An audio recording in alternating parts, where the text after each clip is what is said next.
예, 오늘 하나님의 말씀 시편 27편 4절의 말씀입니다. 내가 여호와께 바라는 한 가지 일, 그것을 구하리니 곧 내가 내 평생에 여호와의 집에 살면서 여호와의 아름다움을 바라보며 그의 성전에서 사모하는 그것이라. 그래서 기도합시다.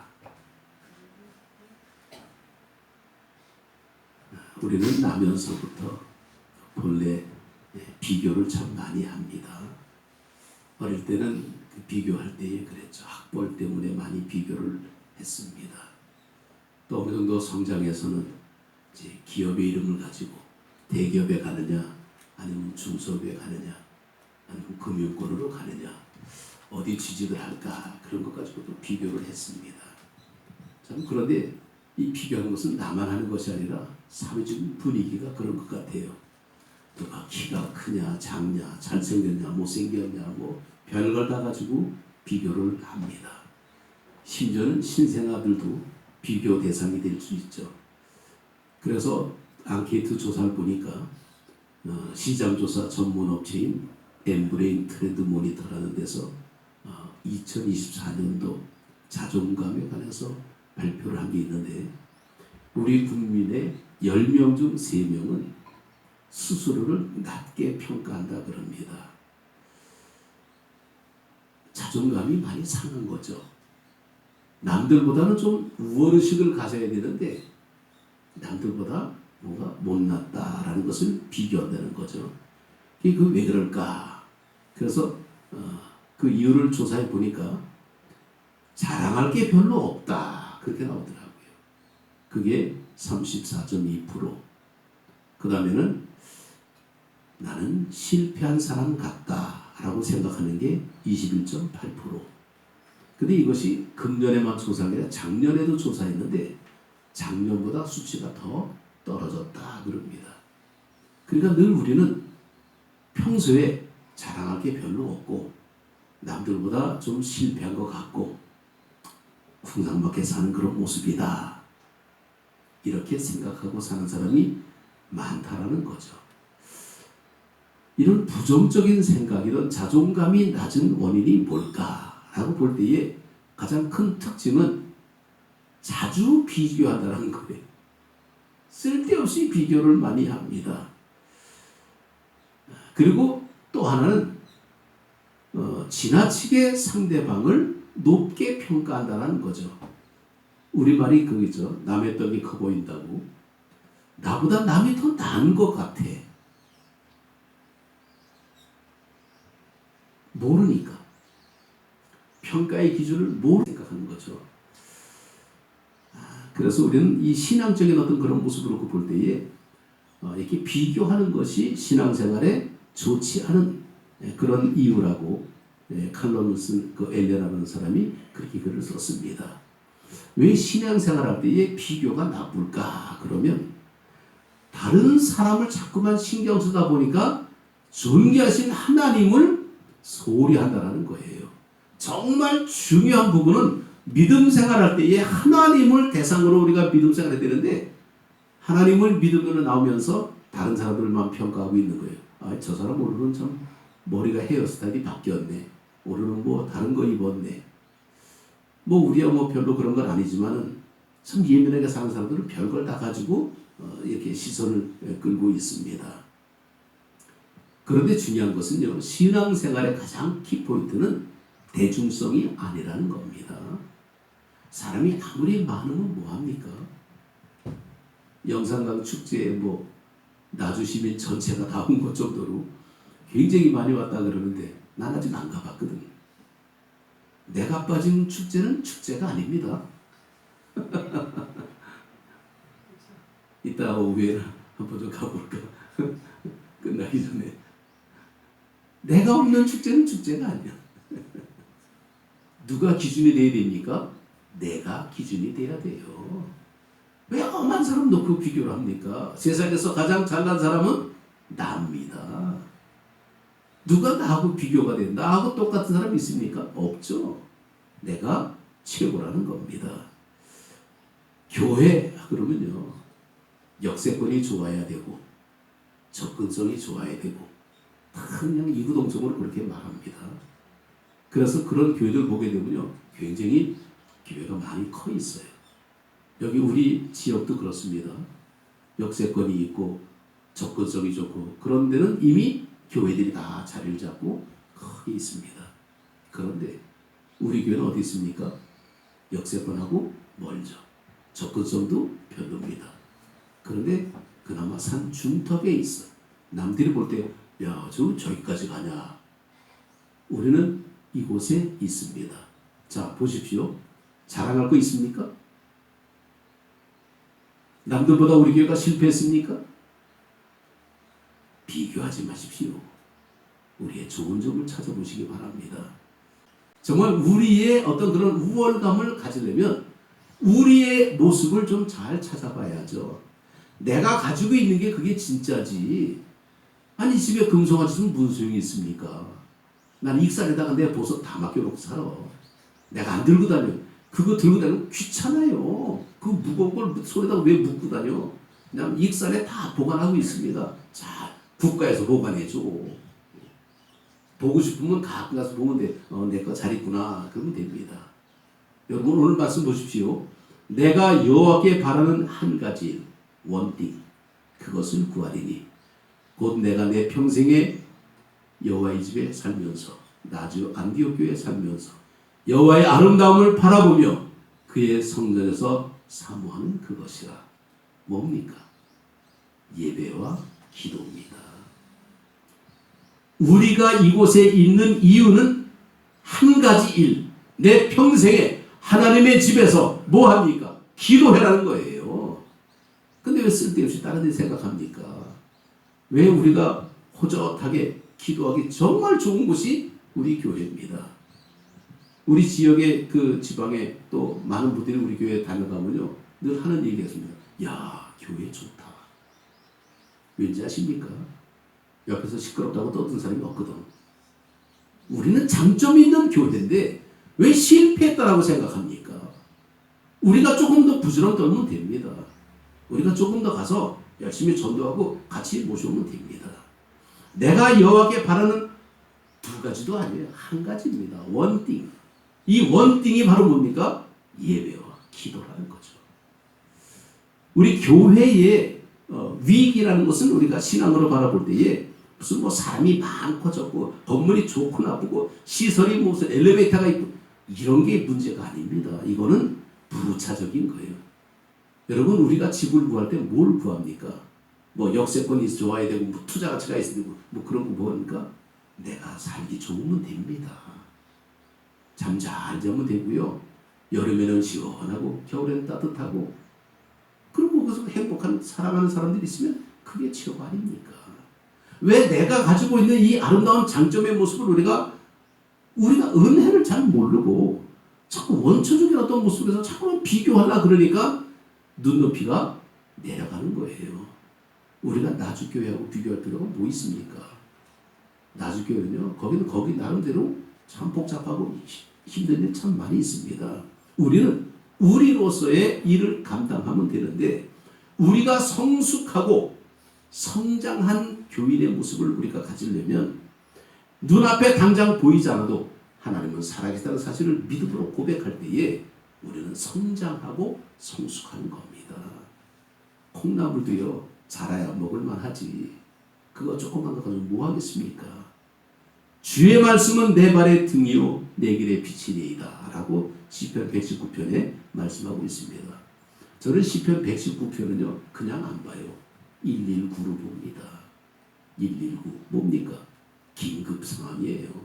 이 말씀 볼 때에 뿅뿅뿅뿅 하는 119 그 시각으로 이 말씀을 보니까 주의 말씀이 내 발의 등이라고 말씀하고 있습니다.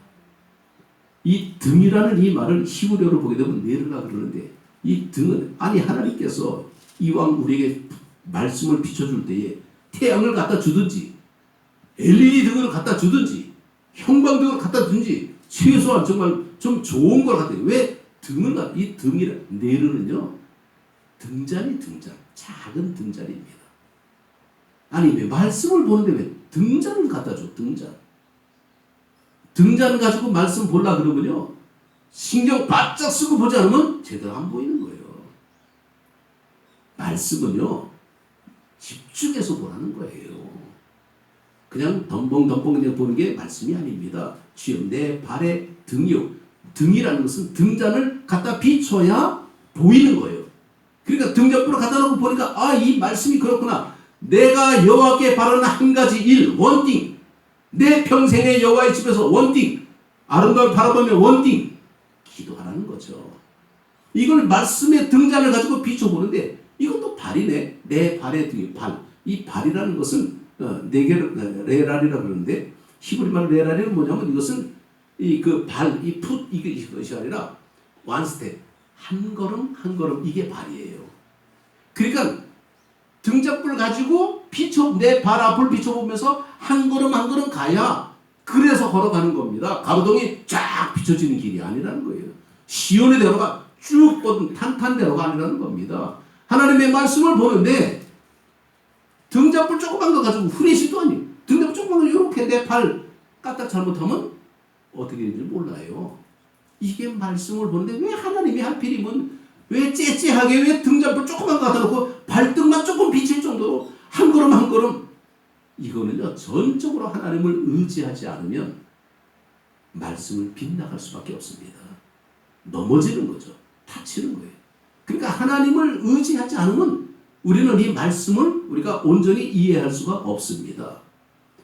우리가 이 세상에서 하나님과 동행하는 사람이 누가 있을까요? 성경에 보게 되면 에녹이라고 나오죠. 그 에녹이 어떤 사람입니까? 아무것도 없어요. 에녹에 대해 설명된 게 없습니다. 그 사람이 무슨 뭐 그냥 훌륭한 사람입니까? 공을 많이 나라를 구한 무슨 뭐 영웅입니까? 그런 거 아니잖아요. 근데 왜 하나님과 동행했다 그랬을까? 우리의 믿음 생활의 모습에서 에녹은 많습니다. 김에녹, 이에녹, 박에녹, 원에녹. 에녹이 많아. 하나님과 동행하는 겁니다. 근데 하나님과 동행할 때 어떻게 동행하느냐? 하나님을 의지하고 가야 된다는 거죠. 내 마음대로 쌩 하고 달려가는 게 아닙니다. 에녹은요, 하나님을 의지하고 갔어. 다시 말해서 하나님을 붙들고 가야 안 넘어집니다. 시각장애인들이 그 지팽이를 이렇게 짚고 가잖아요. 근데 우리가 볼 때 지팽이가 별거 아닌 것 같죠? 그들에겐 생명입니다. 지팽이 무슨 큰일 나요. 때리면서 이게 튀어나오는 반동을 가지고 아, 여기 지금 뭐가 있다, 여기 뭐가 있다, 이걸 느낌으로 봐가면서 그리고 찾아가는 겁니다. 그러니 얼마나 온 신경이 지팽이 끝으로 가 있는 거예요. 그러니까 그렇게 집중하고 가는 겁니다. 하나님을 의지하지 않으면요, 우리는 실족할 때가 많아요. 성경에 가장 정말 좀 뭐라 그럴까, 좀 이게 말썽쟁이라 그럴까, 좀 마음에 안 드는 사람이라 그러면 요나라 그러잖아요. 근데 나중에는 물론 하나님 앞에 돌아오지만은, 그리고 성경에 볼 때에 뭐 이렇게 그냥 뭐 나는 은혜에 빚진 자라, 나는 주를 위해서 날마다 죽으며 사노라 이렇게 얘기했던 사도 바울 보게 되면 사실 그 바울하고 요나하고 이렇게 딱 대조를 하게 되면요, 여러분들 누구를 선택하겠습니까? 무슨 뭐 강력한 리더십이 있습니까? 아니 무슨 뭐 재산이 많습니까? 전혀 그런 거 없어요. 그들의 차이는 뭘까? 똑같다는 겁니다. 다 똑같은 인간들이에요. 그런데 왜 그들이 누구는 니느웨가 다시로 도망가는 이런 도망자의 모습으로 나타나고, 누구는 사랑의 빚진 자라 그래가지고 목숨 걸고 순교의 자리까지 가는 바울의 모습으로 나타났다는 거예요. 여러분 어느 편에 쓰겠습니까? 그러면 사회생활 잘한 사람은요, 나는 바울 편입니다 그러겠죠. 다 요나요. 다. 우리의 신앙생활에서 우리가 누구를 탓할 수밖에 없지만은 탓하는 기준이 누굽니까? 내가 하나님의 말씀에 사로잡히고 있으면요, 우리는 실족하지 않습니다. 내 옆에 믿음 생활 잘하는 사람이 있으면요, 내가 타락하려고 해도 타락이 안 돼. 나를 막아주기 때문에. 그런데 내 주변에 믿음 생활 제대로 한 사람이 없어. 내 마음대로 다 합니다. 그게 요나 되는 거예요. 여러분 주변에 우리가 그렇죠. 어떤 사람이, 그 사람이 어떤 사람, 됨됨이를 보려면 친구를 보라 그러잖아요. 믿음 생활 잘하는 친구가 있으면요, 그 사람도 정말 믿음 좋은 사람입니다. 근데 옆에 친구가 조폭이야. 그 사람 조폭 같은 사람이에요. 예외가 없습니다. 우리가 말씀을 가까이 하느냐? 그러면 바울 되는 거고, 말씀을 멀리 하면 요나 되는 겁니다. 태생부터 나쁜 사람 없어요. 다 선하고 다 열심히 살라 그러죠. 열심히 다 하려 그러다가 상황이 안 되거든. 상황이 안 되니까 어쩔 수 없이 죄를 범할 수밖에 없는 상황이 올 때에 몸부림치면서 죄를 짓는 사람도 없잖아, 있습니다. 우리가 이 일제시대 때 순교에 대한 신앙으로 그 신사참배에 거부하고 나는 순교한다. 내가 보면 주기초 목사님 얼마나 훌륭한 분으로 우리가 칭송을 합니까? 그런데 그분 한 문제예요. 또 있습니까? 모판을 걸어가면서 나는 주를 위해서 죽겠다고 걸어간 사람 또 있습니까? 여러분 똑같은 상황이 딱 벌어지게 되면 여러분 어떡합니까? 다 도망가요. 왜 그럴까요? 왜 그 사람은 모판을 걸으면서 믿음을 지켰고 누구는 믿음을 못 지켰을까? 탓할 필요가 없습니다. 나 자신을 하나님 앞에 바로 볼 때에 내가 여호와께 바라는 한 가지, 내가 기도를 제대로 못했기 때문에, 문제는 나한테서부터 출발하기 때문에 내가 자꾸 왜곡된 모습으로 나가는 겁니다. 가론 유다가 예수님의 제자가 됐을 때는요, 훌륭한 사람이었습니다. 아무나 제자 안 돼요. 아니 여러분, 우리가 물건 하나 사는 것도 아무나 삽니까? 고르고 사지. 내가 MBTI T형이야. 굉장히 따집니다. 나는. 정확하지 않으면 안 가. 삐뚤어진 거 허튼 건 내가 보질 않아요. 그런데 어떤 때는요, 막 할 때가 있어. 언제입니까? 내가 기분이 안 좋을 때, 내가 좀 속상한 일이 생겼을 때 그냥 막 해. 그거 보면 야, 저 사람도 저럴 수 있네. 나도 인간인데. 나도 어떤 때는요, 운전을 과속할 때 있어요. 늘 정석으로 다니면서 늘 다니지만 어떤 때는 근데 빨리 정신 차리지. 이러면 안 되는데 그리고 빨리 돌아보죠. 그 정도의 차이지 누구나 다 그런 위험인자, 나쁜 인자, 잘못된 인자, 이런 죄의 속성의 모습은 누구나 다 있습니다. 우리가 지금 가을에 한복판에 왔는데 금방 아침 저녁은 진짜 춥더라고요. 그래서 그냥 이제는 이불이 막 바뀌려고 그래요. 우리는 나는 그냥 추워서 못 살겠어. 그냥 뜨뜻하게 막 그러는데 낮에는 또 왜 이렇게 더워? 에어컨을 틀고 다녀. 또 낮에는 아주 아침 저녁 이 기온차가 너무나 세기 때문에 이게 참 좋은 계절이라 그러면서도, 근데 어떤 때 이렇게 보니까 하늘이 너무 맑아요. 너무 파란 하늘이. 꽃들이 참 많이 폈더라고요. 아주 정말 이게, 그래서 이 코스모스 구경 가야 되는데, 꽃을 구경 갈 때 우리가 생각나는 꽃을 하나 생각할 수 있습니다. 해국이라는 곳입니다. 이 해국, 여러분 주보에 나온 꽃이 그겁니다.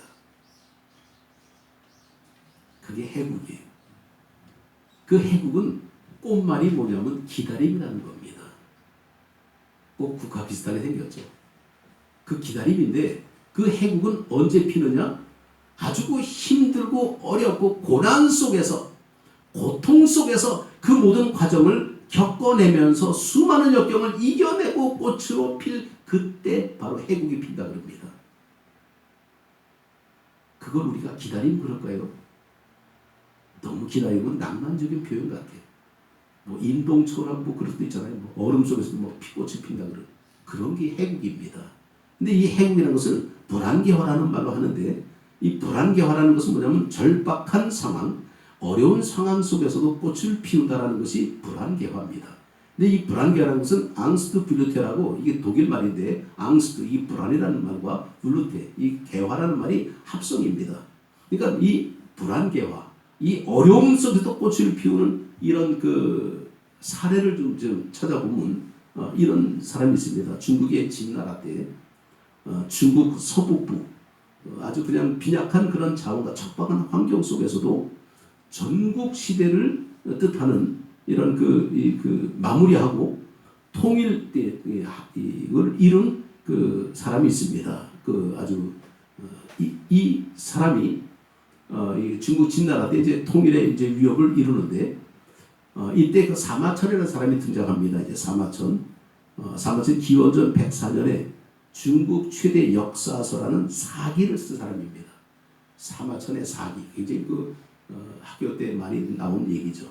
근데 이 사마천 이 사람이 사실은요, 흉노의 그 포위 속에서 항복할 수밖에 없는 아주 그냥 오라케 같은 사람들이 쳐들어갔을 때 항복할 수밖에 없는 상황에 있는 친구, 장군, 이룽 장군이라는 친구가 있는데 이 장군이 항복을 했다라는 것에서 그냥 굉장히 좀 불충한 어떤 모습이 보이죠. 그거를 이 사마천이 변호를 했습니다. 자기 친구이기 때문에 그럴 수밖에 없었다. 그냥 막 무서운 사람들이 쳐들어왔고 포위했는데 거기서 항복 안 하면 죽을 수밖에 없는데 어쩔 수 없었다라고 얘기했더니 그 한 무죄가 아주 그냥 화를 내면서 그래도 그렇지 장군은 최대로 목숨을 걸고 나라를 지켜야지 항복하는 게 무슨 수냐. 그래가지고 너도 똑같은 놈이다. 두 가지 벌을 내립니다. 하나는 자결할 거냐, 궁형, 궁에서 살 거냐. 근데 궁에서 사는 건 이게 그냥 행복하게 사는 건 아닙니다만은 어쨌건 두 가지를 이렇게 선택하라 그럴 때 자결을 안 하고 궁형을 택했습니다. 비굴하게도 목숨을 걸고 살겠다라는 거죠. 목숨을 연명하면서 청사에서 그냥 살면서 그가 쓴 글이 사기라는 글이었습니다. 역사 굉장한 사마천의 사기는요 엄청난 그런 글이죠. 우리나라로 보게 되면 정조 때 총애를 받던 그 학자였던 사람이 다산이었죠. 정약용.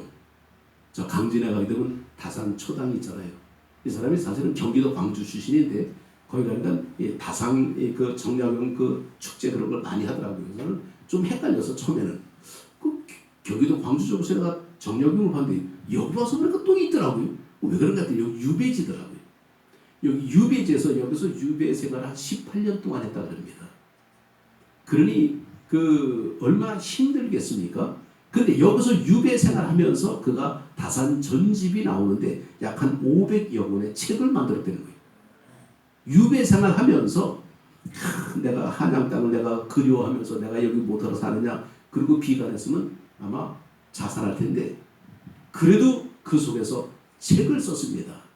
그래서 아주 그냥 목민심서, 경세유표, 흠음신서 참 이름만 들어도 굉장히 멋있죠. 이 목민심서는 뭐냐면 나라를 다스리는 이 관리들 이런 관리들은 어떻게 해야 되느냐 이게 목민심서입니다.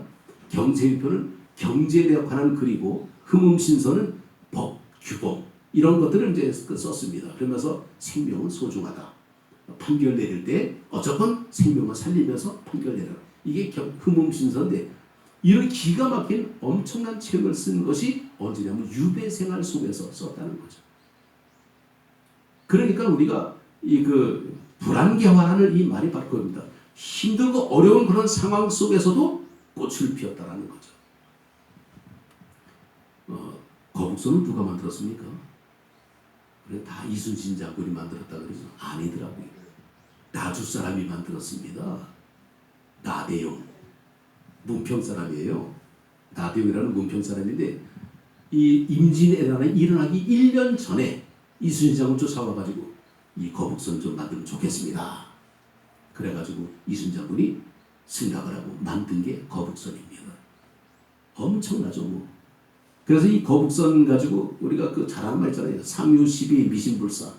신에게는 12척밖에 없는데 하여튼 12척의 배가 있는 한 신은 죽지 않습니다. 명랑대전. 아니 명랑대전이 저기 육돌목에서 있었잖아요. 진도. 기가 막힌 모습 아닙니까? 그냥 물이 막 돌아가는 거 보게 되고 정말 엄청나던데 그 거북선의 모습이 있기까지는 정말 배가 12척밖에 없었다는 것은 이건 이미 끝난 겁니다. 해전은. 그럼에도 불구하고 놀라운 역사를 일으켰던 것 이런 것들이 바로 불안개화의 모습이라고 볼 수 있습니다. 우리가 성경의 내용을 이제 얼핏 보게 되면요. 옛날 출애굽한 시대 속에서 모세가 등장하는 그때를 보게 되면요. 사실 이스라엘 사람들은 히브리 사람들은 굉장히 건강했습니다. 비록 노예로 살지만은 건강하다 보니까 자식들을 많이 낳습니다. 그래서 이제 숫곳이라는 것을 정착해서 사는데 이집트 사람이 하나 낳게 되면 히브리 사람은 둘을 낳습니다. 그러니 조금만 세월이 지나가면 이집트 사람보다 히브리 사람이 더 많아지겠어. 그래서 탄압이 들어가는 겁니다. 괜히 그러는 게 아니에요. 다 여러 가지 요인들이 있는데 그래서 히브리 사람이 자꾸만 생산이 되니까 안 되겠다 싶어가지고 바로 왕이 남자가 태어나면 죽여라 그랬습니다. 그러니 그 엄마가 그 사내가 태어나면 죽이라 그러는데 그러면 딸만 그러면 출산합니까? 그거 마음대로 안 되잖아요. 악불사 레위 지파 한 사람이 장가를 들었는데 거기서 아이를 낳습니다. 이게 웬일입니까? 사내 아이가 나왔어. 바로 왕은 뭡니까? 사내거든 죽여라 그랬어요. 그러면 엄마는 뭡니까? 걔를 죽여야 돼.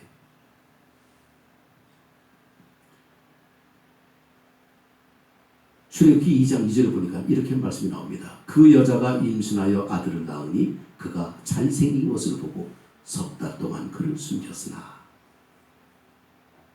딱 한 줄입니다.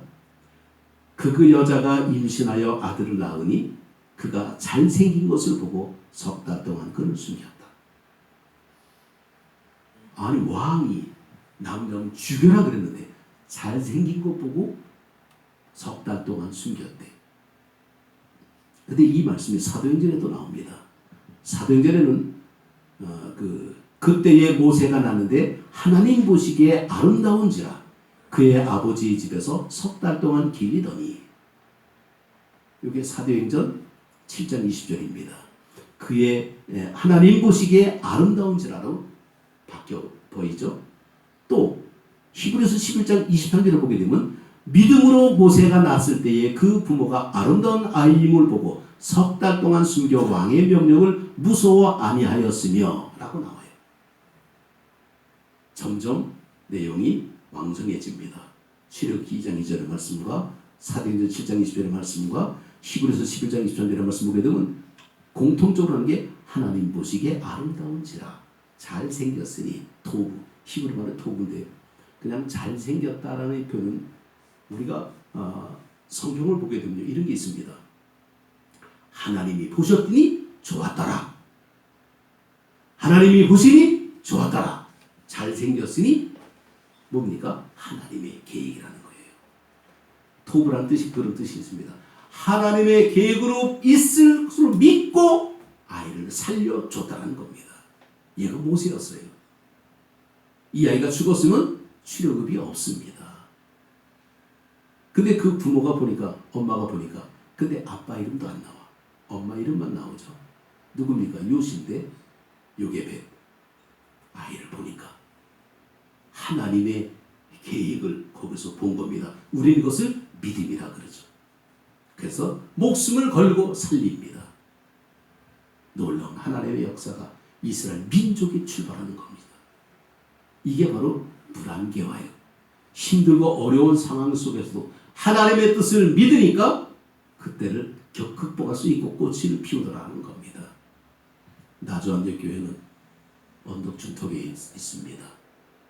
내가 여호와께 바라는 한 가지 그것을 구하리니 기도하십시다. 여기서 하나님의 뜻을 찾읍시다.